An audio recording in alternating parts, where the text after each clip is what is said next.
ठरलं तर मग या मालिकेच्या आजच्या भागामध्ये अर्जुन इन्स्पेक्टर सावंत यांना म्हणतो, इन्स्पेक्टर सावंत, म्हणजे अजून हिचा कोणी शोध घेत आहे का?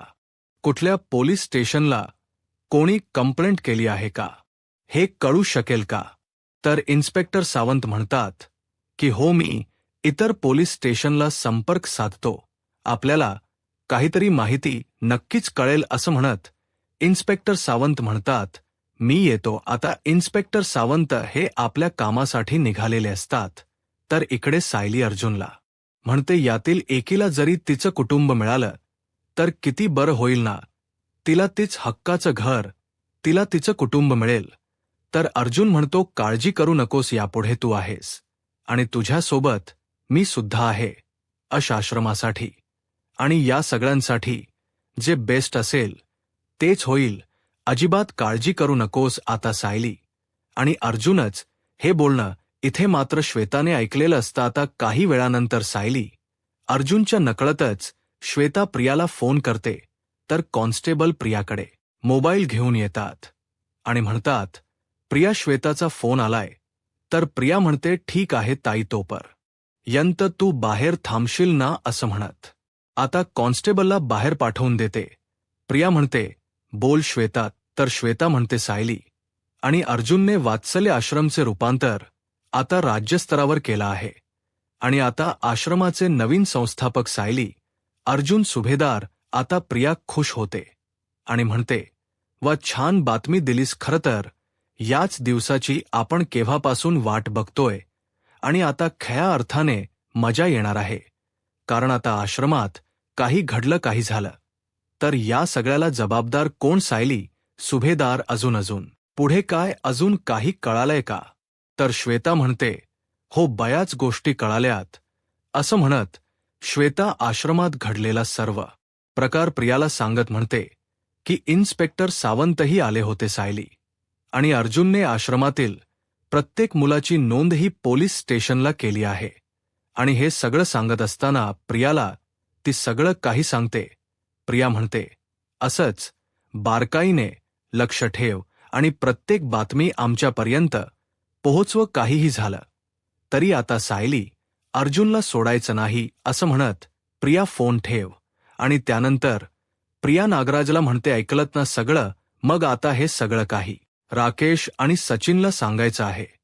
आणि हो, हे सफरचंद खाताय ना, जायचं नाहीये ना तुम्हाला जेलमध्ये? मग हे सफरचंद खा. तर नागराज म्हणतो की हो. नागराज घाबरतच सफरचंद खात असतो आणि आता इथे नागराजने सचिनला फोनही केलेला असतो. सचिन म्हणतो, बोला नागराज अंकल. तर नागराज म्हणतो, हॅलो सचिन, असं म्हणत आता नागराज खडला सगळा प्रक सचिनला सांगतो. सचिन म्हणतो, बरं ठीक आहे. सचिन फोन ठेवतो आणि लगेच इन्स्पेक्टर धुमाळ यांना फोन करतो. इन्स्पेक्टर धुमाळ म्हणतात, बोला ना साहेब. सचिन म्हणतो की तुम्हाला उद्या एक महत्त्वाच्या कामासाठी जायचं आहे. इन्स्पेक्टर धुमाळ म्हणतात की मी तुम्हाला फोन करणारच होतो, कारण काही वेळापूर्वी इन्स्पेक्टर सावंत यांचा मला फोन आला आहे. याने मेसेज केला आहे की या मुलीला अजून कोणी शोधत आहे का? तर सचिन म्हणतो, नाही, त्याची काही गरज नाही. तुम्ही एक काम करा, उद्या सकाळी माझ्या माणसाला घेऊन तुम्ही वात्सल्य आश्रमात जायचं आहे आणि वात्सल्य आश्रमात गेल्यानंतर पुढे काय करायचं हे तर तुम्हाला माहीच आहे. तर इन्स्पेक्टर धुमाळ म्हणतात की हो. आता सचिन फोन ठेवतो. तर राकेश सचिनला म्हणतो, म्हणजे अर्जुन आणि सायलीला अडकवण्याची अगदी पूर्ण तयारी झाली आहे, हो ना? तर सचिन म्हणतो, हो. आता मात्र त्यांना कुठे लपावं, काय करावं, काहीच कळणार नाही, आणि मात्र आपण सगळ्यांनी हे सगळं एन्जॉय करायचं आहे, असं म्हणत सचिन आणि राकेश खूप खुश असतात. तर दुसरीकडे सुभेदारांच्या घरी अगदी आनंद असतो, कारण सायली आता वात्सल्या आश्रमची चीफ झाली. ही बातमी ज्यावेळी सुभेदारांच्या घरी कळत त्यावेळी प्रत्येकजण सायलीच अगदी कौतुक करत असतं, प्रत्येकजण सायलीच अभिनंदन करतात. अश्विन म्हणतो, क्या बात आहे सायली वहिनी, खरंच तुझं खूप खूप अभिनंदन. तर त्यानंतरही कल्पना ताईंना सुद्धा सायलीचा खूप अभिमान वाटतो. तेही सायलीच कौतुक करतात आणि म्हणतात ऑल द बेस्ट सायली. तर त्यानंतर अस्मिता सुद्धा सायलीच कौतुक करत म्हणते खूप छान, काँग्रॅच्युलेशन सायली असं म्हणत प्रत्येक जण अगदी कौतुकाची थाप सायलीला देत असतात. तर सायली म्हणते खरंच आश्रमाचा कारभार सांभाळण्यासाठी आता तुम्हा सगळ्यांच्या शुभेच्छांची मला खूप गरज आहे. तर कल्पनाताई सायलीला म्हणतात सायली हे फक्त काम नाहीये, तर खूप मोठी जबाबदारी आहे. सायली म्हणते हो, या सगळ्याची हळूहळू जाणीव होत होती मला. तर अस्मिता म्हणते आणि माझी खात्री आहे की तू आश्रम आणि मुलं दोन्ही अगदी छान सांभाळशील. तर अर्जुन म्हणतो प्रश्नच नाही, आणि त्याची तर सायलीने सुरुवातही केली. आज पोलीस स्टेशनला एक छोटीशी लहान निरागस मुलगी होती. ती कोणाशी काहीच बोलत नव्हती, पण सायलीने तिला इतकं छान हँडल केलंय. तर अस्मिता म्हणते म्हणजे अर्जुन म्हणतो सांगतो असं म्हणत आता अर्जुन घडलेला सर्व प्रकार खर्च सगळ्यांना सांगतो, आणि त्यावेळी मात्र सगळ्यांना अजून सायलीचा अभिमान वाटतो. कल्पनाताई अभिमानानेच म्हणतात वा सायली आत्तापर्यंत पूर्ण आई आपल्या ट्रस्टमधून अन्नपूर्णा ट्रस्टच्या मार्फत गोरगरिबांना मदत करतच आहेत, आणि त्यांचा हा वारसा त्यांची नातसून म्हणून तू पुढे चालवतेस. खरंच तुझा खूप अभिमान वाटतोय सायली. म्हणते थँक्यू आई. आत्ताच बघा ना, त्या मुलीला खरंच खूप मदतीची गरज होती आई. तुम्ही त्या मुलीला पाहिलं नाहीये, पण इतकी गोड मुलगी आणि निरागस मुलगी आहे ना, सतत घाबरते, पण तिला सतत माझी गरज असते. मी तिच्या आसपास असली ना की ती अगदीच निवांत असते. खरं तर इतकी गोड मुलगी आहे ना की आश्रमात तिला सोडून यावंसं वाटतंच नव्हतं. तर त्यानंतर आता विमलताई सायलीला म्हणतात सायलीताई अहो, तुम्ही सगळ्यांनाच इतकी माया लावता, मग त्या छोट्या मुलीला तर तुम्ही माया लावणारच ना. तर अस्मिता म्हणते आणि डिलिव्हरीनंतर तुझी आणखीन धावपळ होणार, म्हणजे अर्धा लक्ष आश्रमाकडे असणार आणि अर्धा लक्ष बाळाकडे. म्हणजे माझी जशी धावपळ होते ना, अगदी तशीच तुझीही होणार. तर कल्पनाताई अस्मिताला म्हणतात अस्मिता बोलताना चुकतीयस, कारण तुझं अर्ध नाही तर पूर्णच लक्ष इथे होतं. तुला सांगते सायली, हिचे एक नाही, दोन नाही, तर दिवसातून 100 फोन आले असतील मला. आता हे ऐकून अर्जुन आणि सायलीला आश्चर्यच वाटतं. कल्पनाई म्हणतात हो मम्मा, गोलू जेवला का ग मम्मा? अग गोलूने औषध घेतलं का? गलू मजेत आहे ना? ए मम्मा, गोलूला सावकाश भरवा, आणि हो त्याला व्यवस्थित भरवा, आणि हो मम्मा तुला त्याला सांभाळायला जमतंय ना? अगं किती प्रश्न. तर अस्मिता मम्माला म्हणते मम्मा राहू देत, 100 फोन नाहीत, पण मी फोन केलेत, कारण मी जॉब पहिल्यांदा करते. मग मला स्मिथची काळजी वाटणारच ना, मग टेन्शन येणारच ना, कारण स्मिथला सोडून मी कधीच इतका वेळ खराबहीर थांबली नाही. तर कल्पना ताई म्हणतात अस्मिता मी समजू शकते. तर अस्मिता म्हणते पण मम्मा मी तुला खरंच विचारते, स्मिथला सांभाळताना तुझी धावपळ होत नाहीये ना?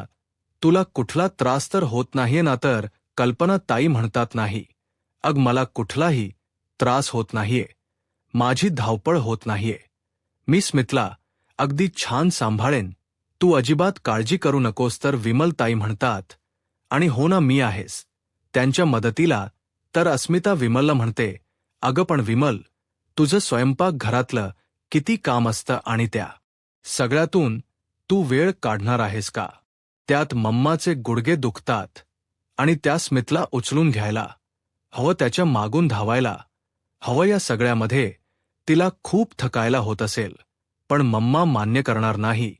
हो ना मम्मा. तर कल्पनाताई म्हणतात अगं तू तर अश्विन म्हणतो अस्मिताई, अगं तू तर सगळं ठरवूनच पार झाली आहेस. तर आता अर्जुन अस्मिताला म्हणतो अस्मिताई तुला नक्की काय म्हणायचंय? मम्माला गोलूला सांभाळता येत नाही असं म्हणतेस का तू? तर अस्मिता म्हणते अगदीच तसं काही मी म्हणत नाहीये, पण समजा स्मिथला सांभाळायला एखादी नाण ठेवली तर तर तर त्यावेळी मात्र कल्पनाताई चिडतात आणि म्हणतात नाही अस्मिता, तू असं काहीही करणार नाहीस, कारण कसं आहे ना, एकतर त्याच्या बाळाला त्याच्या आईने किंवा आजीने सांभाळायला हवं, बाहेरचं कोणीही स्मिथला सांभाळायला येणार नाही. तर कल्पना ताईंना हे सगळं काही अजिबात पटत नसतं. तर सायली म्हणते, अस्मिता, अग तू नको ना काळजी करूस. आश्रमातील काम आवडल्यानंतर मी सुद्धा लवकर येण्याचा प्रयत्न करेनच ना. मग तू एवढी काळजी का करतीयस? तर अस्मिता म्हणते, अगं पण ज्या घरांमध्ये नाणी असते, जिथे गरज असते ना, तिथे खूप जणांकडे नाणी असतेच, आणि ती खूप छान पद्धतीने बाळाचा सांभाळही करते. आणि ती फक्त स्मिथला सांभाळणार आहे. म्हणजे तुम्हा सगळ्यांना तुमचा वेळ मिळेल. तर सायली अस्मिताला समजावत म्हणते, पण अस्मिता, खरंच तिची गरज नाहीये. तर अर्जुन म्हणतो, अस्मिताई, अगं नको काळजी करूस. तुझा जॉब नवीन आहे म्हणून तुला असं वाटते, आणि आपल्या मम्माने आपल्या तिघांना लहानाचं मोठं केलं. मग तू कशाची काळजी करतीयस? अस्मिताई, ऐक, तू फक्त तुझ्या जॉबकडे फोकस कर. आपल्या सगळ्यांचं रुटीन एकदा सेट झालं ना की मग कशाचंच तुला टेन्शन येणार नाही. तू अजिबात काळजी करू नकोस. तर दुसरीकडे पाहायला मिळतं सगळ्यांच्या नकळतच आश्रमातून आता श्वेता प्रियाला फोन करते आणि गौरीबद्दल माहिती सांगते. तर प्रिया म्हणते, गौरी? तर श्वेता म्हणते, हो गौरी, आज त्यांना पोलीस स्टेशनमध्ये सापडली. जेमतेम 5-6 वर्षाची मुलगी असेल, परंतु सायली व्यतिरिक्त ती कोणाशीच बोलत नाही.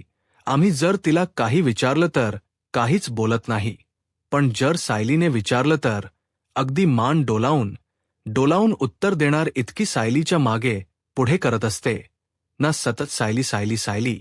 काय त्या सायली सगळ्यांचा जीव अडकलेला असतो ना. मला तर काहीच कळत नाही.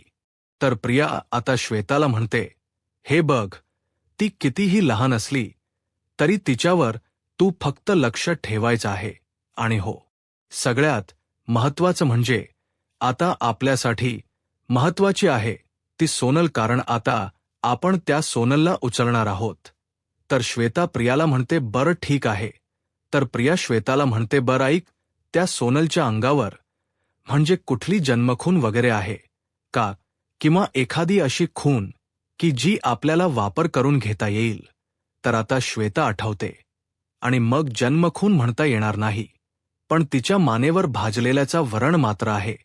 तर प्रिया म्हणते, म्हणजे? तर श्वेता म्हणते, कुठल्यातरी जत्रेमध्ये ती भाजली असं तिला फक्त आठवत असेल, कारण ती म्हणाली होती की जत्रेत आग लागली होती. मला तरी असं वाटते की तो डाग, तो व्रण तेव्हाचाच असावा, कारण मी तिचे केस विंचरत होते त्यावेळी मी पाहिलं. तर प्रिया म्हणते, ग्रेट, परंतु तिने तुला सांगितलं का काही? तर श्वेता म्हणते, नाही, मी तिला काहीच विचारलं नाही, कारण मी जर तिला काही विचारलं तर संशय येईल. तर प्रिया म्हणते, म्हणसी, तिच्या मानेवर डाग आहे आणि तो तू पाहिलास, हे तिला माहीत नाहीये. म्हणजे कोणाला डाग आहे हे माहीत नाही. तर श्वेता म्हणते की हो. तर प्रिया म्हणते, ग्रेट, म्हणजे आता न माहीत असणाऱ्या याच व्रणाचा आपल्याला आता फायदा करून घेता येईल. आता हे सगळं काही तिच्या आपण घेऊन जाणाया काकाला सांगायला हो. बरं ठीक आहे, उद्या इन्स्पेक्टर धुमाळ येतीलच आणि त्यांच्यासोबत आपला एक माणूस येईल. तर तरी ते प्रिया श्वेतासोबत बोलतच असते, तरी इथे मानसी सोनलला घेऊन निघालेली असते.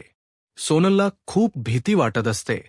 मानसी म्हणते, घाबरू नकोस, काळजी करू नकोस, आम्ही आहोत तुझ्यासोबत. आता मानसी त्या ठिकाणी येताच इथे श्वेता प्रियाला फोनवर म्हणत असते, चल आपण नंतर बोलू प्रिया.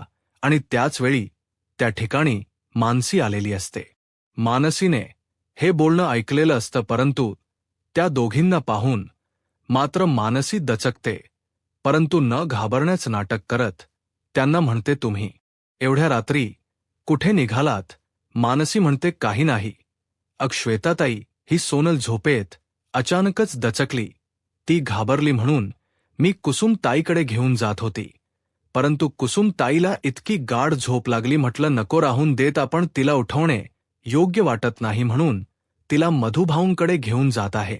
श्वेता म्हणते, हो का, एवढं घाबरायचं काय? त्यातल चल आपण जाऊयात. तर त्यावेळी मानसी जात असताना श्वेताला प्रश्न करत म्हणते, श्वेताताई, तू एवढ्या रात्री कोणाशी फोनवर बोलत होतीस. तर श्वेता म्हणते की माझ्या मैत्रिणीशी. तर आता मानसी श्वेताला प्रश्न करत म्हणते, तुझ्या मैत्रिणीच नाव प्रिया आहे का? आता मात्र श्वेता दचकते आणि घाबरतच मानसीकडे पाहते. मानसी म्हणते, नाही, म्हणजे तुझं फोनवरच बोलणं ऐकलं. तू प्रिया असंच म्हणालीस ना, म्हणजे तुझ्या मैत्रिणीच नाव प्रिया आहे का? आता मानसी श्वेताला म्हणते, आमच्या आश्रमात सुद्धा एक प्रिया होती आणि ती खूप वाईट होती. ती खरंच खूप चांगली मुलगी नव्हती. आमच्या सायली ताईला सुद्धा तिने खूप त्रास दिलाय. तर आता श्वेता म्हणते, नाही, पण माझी मैत्रीण खूप चांगली आहे. खरं सांगू का, खरं तर तिचं नाव प्रियंका आहे, पण आम्ही सर्वजण तिला प्रिया असं बोलतो, हे बघ असं म्हणत आता मोबाईलमधील ते नाव दाखवते. आणि त्यानंतर आता या सगळ्यावर मानसीचा विश्वासही बसतो. तर पुढे श्वेता म्हणू लागते, आता माझ्यासाठी कोणीच नाहीये, नाग ना सासर ना माहेर. मग माझी ती एकच मैत्रीण आहे. मग कधी वाटलं तर मग तिच्याशी बोलते. तर मानसी म्हणते, बरं ठीक आहे. आणि त्याचवेळी आता गौरीच्या रडण्याचा आवाज येतो. आता हा आवाज येताच मानसी घाबरते आणि श्वेताला म्हणते, श्वेता ताई, हा तर गौरीच्या रडण्याचा आवाज आहे. तर श्वेता म्हणते, हो हो, चला चला बघूयात असं म्हणत श्वेता आता मानसीचं लक्ष विचलित करते आणि तिला गौरीपाशी घेऊन जाते.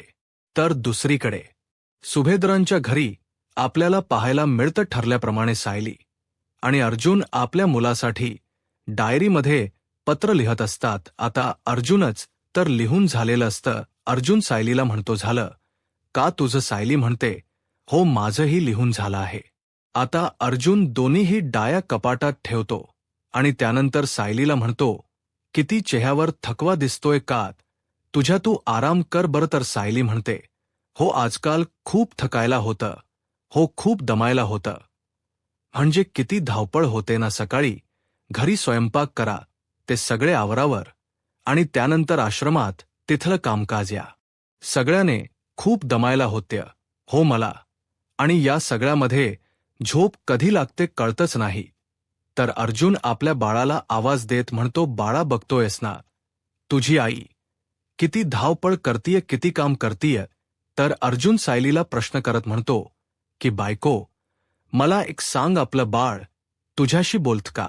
तर सायली म्हणते, आता त्याची हालचाल हीच तिची भाषा आहे ना. म्हणजे एखादी गोष्ट जर मनाविरुद्ध झाली तर पटकन पोटात लाथ मारत आणि मला दाखवून देतं की हे सगळं काही चुकीच आहे, मला आवडलं नाही.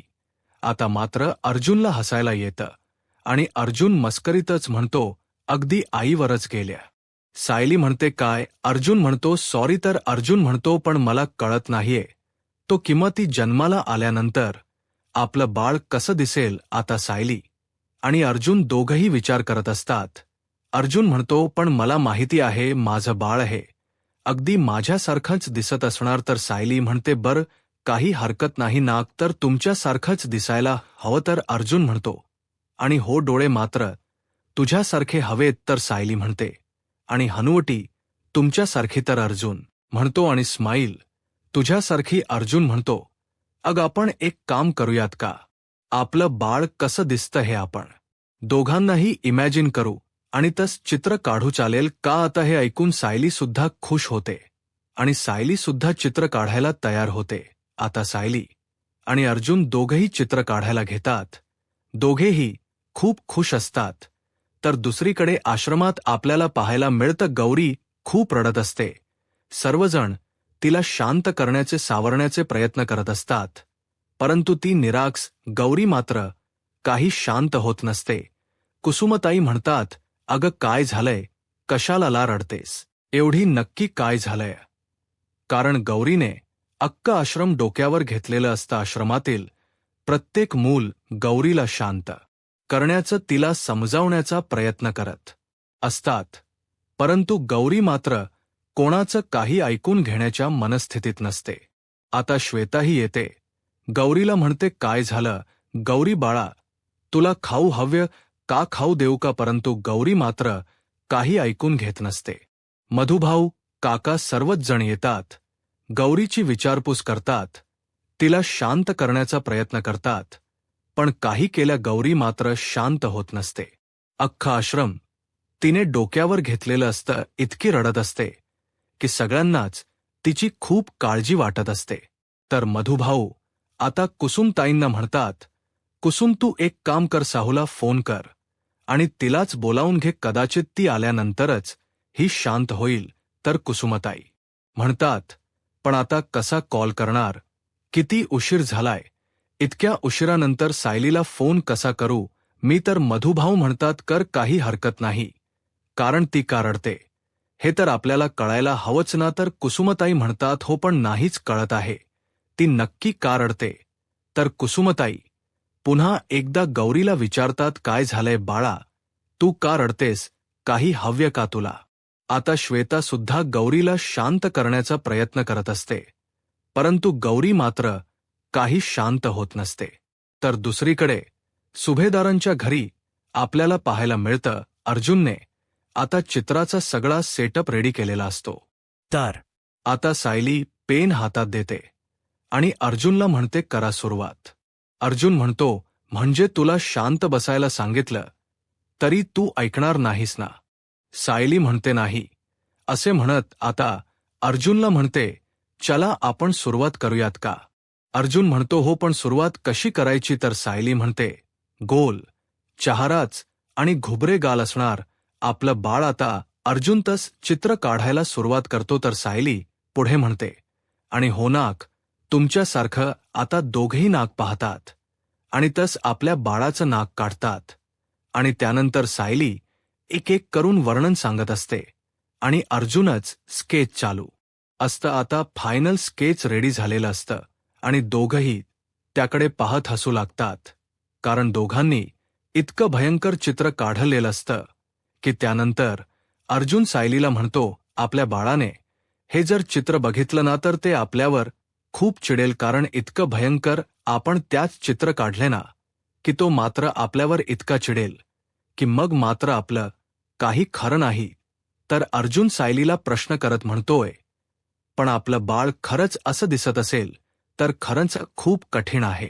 सायली म्हणते, काही हरकत नाही दिसायला, कसंही असू द्यात, परंतु स्वभाव मात्र चांगला असू देत बस. आणि यासाठी त्याच्यावर उत्तम संस्कार व्हायला हवेत. तर अर्जुन म्हणतो, ते तर आपण करणारच आहोत. अर्जुन म्हणतो, मला तरी असं वाटते की आपण जर आपल्या बाळासोबत फ्रेंड्स म्हणून राहिलो ना तर अर्धे प्रॉब्लेम तिथे सॉल्व्ह होतील. आणि तसंही आपलं बाळ तर आतापासून बघतच आहे की तिच्या आईची किती मेहनत सुरू आहे, त्याची आई किती धावपळ करते. एवढ्या आश्रमाची जबाबदारी तिने या अवस्थेत सांभाळायला घेतली आहे आणि मग आपल्या बाळावर आत्तापासूनच चांगल्या संस्कारांची सुरुवात झाली आहे. त्यामुळे तू अजिबात काळजी करू नकोस. तर सायली अर्जुनला म्हणते, हे सगळं तर आहेच, परंतु ज्यावेळी आज वात्सल्य आश्रमच्या त्या कागदावर संस्थापक म्हणून स्वतःचं नाव पाहिलं, त्यावेळी खऱ्या अर्थाने या सगळ्या जबाबदारीची जाणीव झाली. सायली अर्जुनला प्रश्न करत म्हणते, काय हो ही जबाबदारी मला पेलवेल ना. तर अर्जुन अगदी अभिमानाने आणि विश्वासाने सायलीला म्हणतो की हो 100, तू ही जबाबदारी छान आणि उत्तमरित्या पार पाडशील. आणि हो सायली, मला हेही माहीत आहे की आश्रमाची जबाबदारी घेण्याव्यतिरिक्त तू इतरही जबाबदाऱ्या पार पाडतेस, कारण आज तू जे काही केलंस ते मी स्वतः पाहिलं आणि त्यावरूनच मला कळतंय की आश्रमाची जबाबदारी घेण्यासाठी तुझ्या व्यतिरिक्त अजून कोणी योग्य असूच शकत नाही.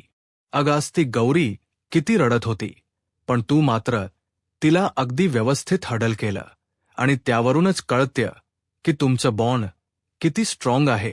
तर सायलीला गौरीची खूप काळजी वाटत असते. सायली म्हणते, हो ना, किती घाबरली होती ती. मी सुद्धा ज्यावेळी लहान असताना बंधुभाऊंना सापडली होती त्यावेळी सुद्धा मी इतकीच घाबरले होते. माझी सुद्धा अवस्था हीच होती.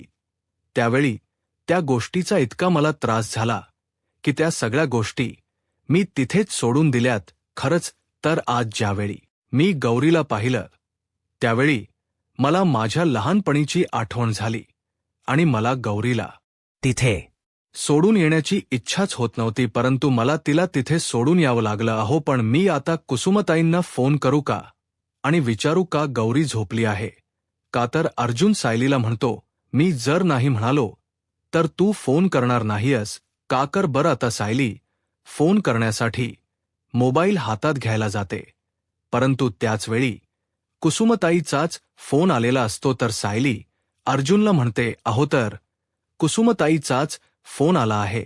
आता सायली कुसुमताईचा फोन लगेच उचलते आणि म्हणते, हॅलो कुसुमताई, अगं तुला 100 वर्ष आयुष्य आहे. आता मी तुलाच फोन करणार होते. गौरी झोपली का? तर कुसुमताई म्हणतात, अगं कसली झोप? अगं मघापासून गौरी इतकी रडतीय की कितीही काही केलं तरी ती शांत होतच नाहीये. आम्ही सगळ्यांनीच तिला समजावण्याचा, शांत करण्याचा प्रयत्न केला, पण ती कोणाचंच काही ऐकून घेत नाहीये. आणि म्हणूनच शेवटी मी आता इतक्या उशिराने तुला फोन केलाय. सायली म्हणते, हो का? पण कुसुमताई तू काळजी करू नकोस, मी येते. कुसुमताई म्हणतात, बर होईल तू आलीस तर, कारण कदाचित तू आल्यानंतर तरी ती शांत होईल. आता मात्र सायलीला गौरीची खूप काळजी वाटत असते. आता सायली आणि अर्जुन आश्रमात यायला निघालेले असतात. येथे आश्रमात प्रत्येकजण गौरीला शांत करण्याचा प्रयत्न करत असतात. कुसुमताई म्हणतात, अगं बाळा, काय झालंय नक्की? प्लीज शांत हो ना, तुला काही हवंय का? पण गौरी काही शांत होत नाही. इथे सायली अर्जुन आश्रमात पोहोचताच सायली लगेच गौरीच्या बाजूला बसते. मायेनेस तिला जवळ घेते. मायेनेस तिच्या डोक्यावरून हात फिरवते आणि तिला गुंजारातच म्हणते, काय झाले बाळा, का रडतेस तू? मी आहे ना, आता अजिबात घाबरायचं नाही. असं म्हणत तिला कुशीत घेत, अगदी मायेचा आधार देत, अगदी अंगाई घेत म्हणत तिला आता झोपी घालत असते. आणि गौरी ही शांत होते आणि क्षणार्धात झोपीही जाते. सायली तिच्यासाठी अंगाई गीत म्हणते आणि तिला इतकं शांतपणे झोपवते. हे पाहून सर्वजण सायलीकडे पाहत असतात, कारण सायलीने गौरीला इतक्या छान पद्धतीने सावरलेलं असतं की इतक्या सगळ्यांना ते जमलेलंही नसतं. आणि म्हणूनच अगदी कौतुकाने सगळेजण सायलीकडे पाहतात. सायलीने गौरीला शांत तर केलेलं असतं आणि झोपीही घातलेलं असतं, आणि गौरीसुद्धा अगदी सायलीच्या कुशीत निवांत असते. आणि सगळ्यांच्या नकळतच इथे श्वेता मात्र या सगळ्याचा आपल्या मोबाईलमध्ये व्हिडिओ बनवत असते. तर मधुभाऊ आता कुसुमताईंना म्हणतात, कुसुम, पाहिलस ना, सायलीच्या मायेच्या स्पर्शाची गरज होती, तिला बघितलंस ना? सायलीचा मायेचा स्पर्श होतात काही क्षणातच ती शांतही झाली आणि शांत झोपीही गेली. कशी निवांत झोपली आहे बघ. तर कुसुमताई म्हणतात, बरं झालं सायली तू आलीस. अगं ही तर कोणाचं ऐकतच नव्हती, फक्त नुसती रडत होती. आता अर्जुन सायलीला म्हणतो, बायको आता ती झोपलीय, तिला खाली झोपव आणि सगळ्यांना झोपू देत आपण निघूयात. तर सायली अर्जुनला म्हणते, मी आजचा दिवस इथे राहू का? तर अर्जुन म्हणतो, तू इथे राहणार आहेस का? तर सायली म्हणते, हो, रात्री जर तिला जाग असली तर कोणीतरी असायला हवं ना, आणि मी जर इथे नसली तर ती पुन्हा रडायला सुरुवात करेल. तर अर्जुन म्हणतो, हो तेही आहे, तू एक काम कर, तू आजची रात्र राहा इथे. असं म्हणत अर्जुन अगदी जड अंतकरणाने सायलीला राहायची परवानगी देत असतो. आता अर्जुन घरी जायला निघालेला असतो. सायली त्या मुलीला शांत झोपवते. तर काका म्हणतात, साहू आता तू हिच्याच बाजूला झोप. तर मधुभाऊ सायलीकडे अभिमानानेच पाहतात आणि मनाशीच म्हणतात, साहू आहे म्हणून इथे असणाऱ्या प्रत्येकीच्या चेहऱ्यावर आनंद आहे. आता मात्र मला ही काळजी उडली नाही की माझ्यानंतर या मुलांचं काय होईल. अगदी मी निवांत आहे. आता सायली ज्यावेळी गौरीला झोपवत असते त्यावेळी पुन्हा एकदा श्वेता या सगळ्याचा व्हिडिओ बनवत असते. तर येणाऱ्या पुढील भागामध्ये आपल्याला पाहायला मिळतं अर्जुन त्या सगळ्या लहान मुलांसाठी काही ना काही घेऊन आलेला असतो आणि ती सगळी खेळणी खाऊ पाहून मुलं खूप खुश होतात. तर दुसरीकडे आता नागराज प्रियाला म्हणतो की आपण या खोट्या इन्स्पेक्टरला आता सायली अर्जुनच्या समोर पाठवणार आहोत का? सायली अर्जुन आपला डाव उधळून लावतील. तर प्रिया म्हणते नाही, असं काही होणार नाही. आता मी असं का यांना तयार करेन की सायली अर्जुन आपल्या जाळ्यात अडकतीलच. तर दुसरीकडे पाहायला मिळतं सायली अर्जुनला म्हणते, मला तर वाटलेच नव्हतं की तुम्ही इतक्या सकाळीच तिथे याल आणि मुलांसाठी इतकं सगळं काही घेऊन याल. असं म्हणत सायली अर्जुनच कौतुक करते आणि त्याच वेळी सायलीला श्वेताचा फोन आलेला असतो. सायली म्हणते, हा बोल श्वेता. आता श्वेता जे काही बोलते ते ऐकून सायलीला धक्काच बसतो. आता नक्की काय घडलं असेल? यूट्यूब चॅनलला सबस्क्राईब करा आणि व्हिडिओ लाईक करा. धन्यवाद.